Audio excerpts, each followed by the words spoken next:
மீசை முறுக்கு மெர்சல். ஏ correct, super சித்தி. அதுக்கு ஆக்ஷன்ஸ் எவ்வளவு இருக்கு. அத விட்டுட்டு என்னென்னமோ காட்டினா எப்படிடா கண்டுபிடிக்கிறது? சித்தி கண்டுபிடிக்கலையா? உனக்கு 3 இருந்தா தானே. இப்போ பெரியம்மாவும் பெரியப்பாவும் போங்க.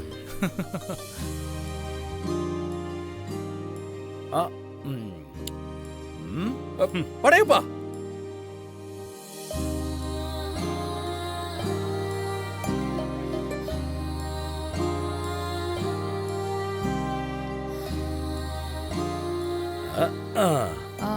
நாட்டாம.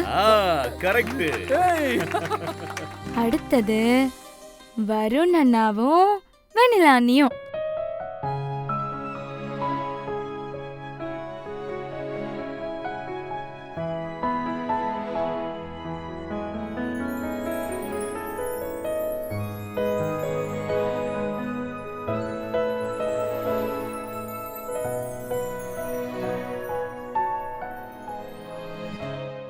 என்ன வருண், உண்மையா நடிச்சு காட்டுறியா இல்ல வெண்ணிலா கிட்ட லவ் சொல்றியா?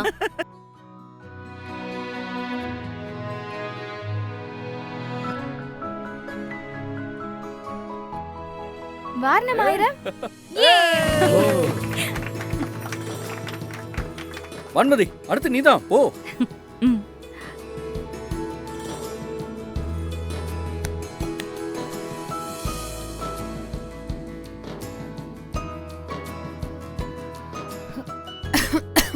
அம்மா தண்ணி எடுத்துட்டு வரவா? வேண்டாமா, நீங்க கேமை கண்டினியூ பண்ணுங்க, நான் இதை வந்துடுறேன். கேமை கண்டினியூ பண்ணுங்க.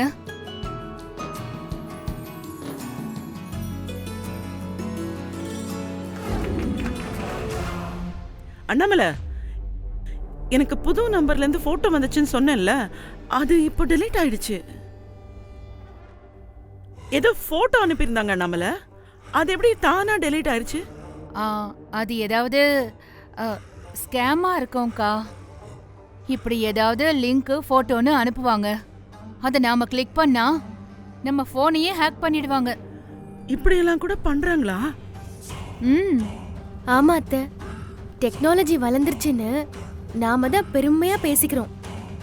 ஆனா அதுதான் நமக்கு இப்போ பெரிய பிரச்சனையாவே இருக்கு. நம்மள நமக்கே தெரியாம யாரோ ஒருத்தர் எங்க இருந்தோ வாட்ச் பண்ணிட்டு இருப்பான். நம்ம கொஞ்சம் கேர்ஃபுல்லா தான் மொபைலை யூஸ் பண்ணணும்.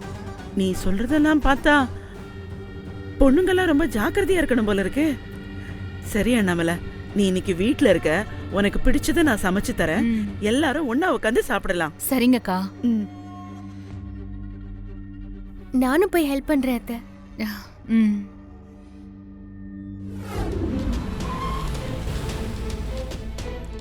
சார்.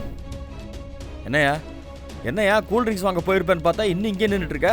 சார், அண்ணாமலை மேடம் வராங்க. என்னது, அண்ணாமலை மேடம் வராங்களா?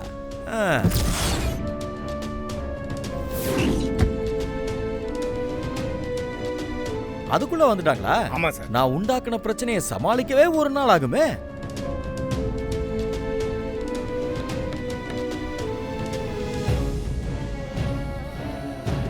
வாங்க மேடம். இந்நேரம் உங்க மொத்த குடும்பமும் செதஞ்சு போயிருக்குமே. உங்க அக்காவுக்கும் மாமாவுக்கும் பயங்கரமா சண்டையா இருக்குமே. அதை பார்த்து சந்தோஷப்படாம நீங்க இங்க என்ன பண்றீங்க?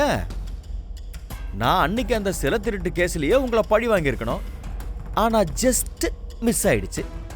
ஆனா பரவாயில்ல விடுங்க, அதுக்கும் சேர்த்துதான் இப்ப வச்சிருக்கிறேன் ஆப்பு.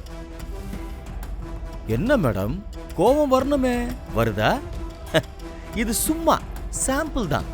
இதுக்கப்புறம் அடிக்க போற ஒவ்வொரு அடியும் உங்களால தாங்கிக்க முடியாத அளவுக்கு இருக்கும் மேடம். என் பேரு மகேஸ்வரி மேடம். நான் அண்ணாமலை மேடம் ஆபீஸ்ல தான் ஒர்க் பண்றேன். இந்த ஏரியாவுக்கு புதுசா வந்திருக்கார்ல போலீஸ் ஆபீசர் துரை, என்ன அண்ணாமலை மேடத்துக்கு எதிராக சதி செய்யவும் அவங்க என்ன கொடுமைப்படுத்துறதாவும் கம்ப்ளைண்ட் கொடுக்க சொல்லி என்ன மிரட்டுறாரு ரொம்ப. அதுக்காக ஒரு ஃபேக் எவிடன்ஸை ரெடி பண்ணி கொடுக்க சொன்னாரு. அண்ணாமலை மேடம் என்ன அவங்க பொண்ணு மாதிரி பாத்துக்கிறாங்க. அவங்களுக்கு எதிராக நான் நடக்க மாட்டேன்னு சொன்னதுக்கு உன்னை பொய் கேஸ்ல உள்ள தள்ளி உன்னோட வாழ்க்கையே நாசமாக்கிடுவேன்னு சொல்லி என்னை மிரட்டுறாரு அவரு. எனக்கு அப்பா இல்லை, அம்மா மட்டும்தான். என் வருமானத்தை நம்பிதான் என் குடும்பமே இருக்கு. இந்த நிலைமையில துரை என்ன கொன்னுடுவேன்னு மிரட்டுறாரு.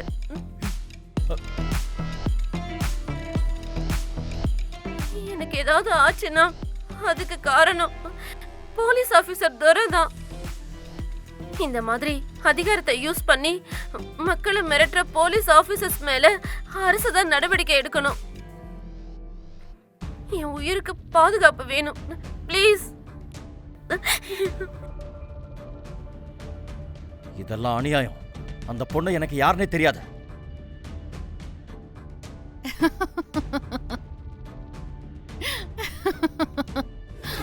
இங்க பாருங்க, நீங்க எல்லாம் என்ன நடந்துச்சுன்னு தெரியாம இப்படி உங்க இஷ்டத்துக்கு நீங்க கேட்கிற கேள்விக்கெல்லாம் என்னால பதில் சொல்லிட்டு இருக்க முடியாது.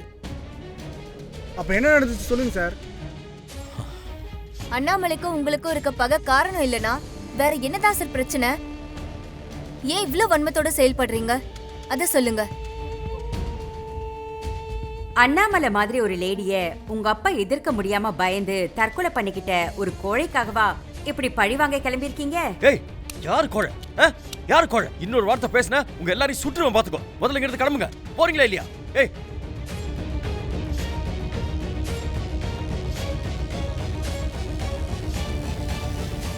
எங்க சுடுங்க பார்க்கலாம். சுட்டுடுவீங்களா? பத்திரிக்கைக்காரங்களை சுட்டுட்டு நிம்மதியா இருந்துருவீங்களா? நம்மளையே துப்பாக்கியை காட்டி மிரட்டுறாரே, அந்த பொண்ணை மிரட்டி இருக்க மாட்டான்னு என்ன நிச்சயம்? இனிமே பாப்பீங்க இந்த பத்திரிக்கைக்காரங்க யாருன்னு. துப்பாக்கியவா காட்டுறீங்க? உங்களை எங்க எப்படி சந்திக்கணுமோ அப்படி சந்திக்கிறேன். வாங்க போலாம்.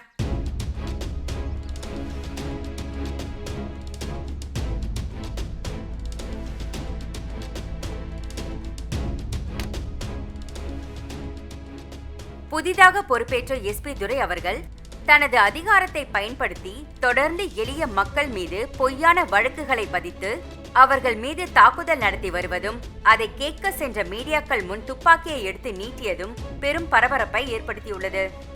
சமூகத்தில் நடக்கும் குற்றங்களை எடுத்து சொல்லும் செய்தியாளர்கள் முன்னால் துப்பாக்கியை எடுத்து நீட்டியவர் எளிய மக்களை மிரட்ட மாட்டாரா என கேள்விக்குறியாகிறது. இப்படி அதிகாரத்தை தவறாக பயன்படுத்தும் துரை போன்ற ஆட்கள் மீது கடும் நடவடிக்கை எடுக்க வேண்டும் என தமிழக அரசிற்கு மீடியா சங்கத்தின் சார்பாக கோரிக்கையை வைக்கின்றோம். யோ, டிவி முதல்ல ஆஃப் பண்ணி. Okay sir.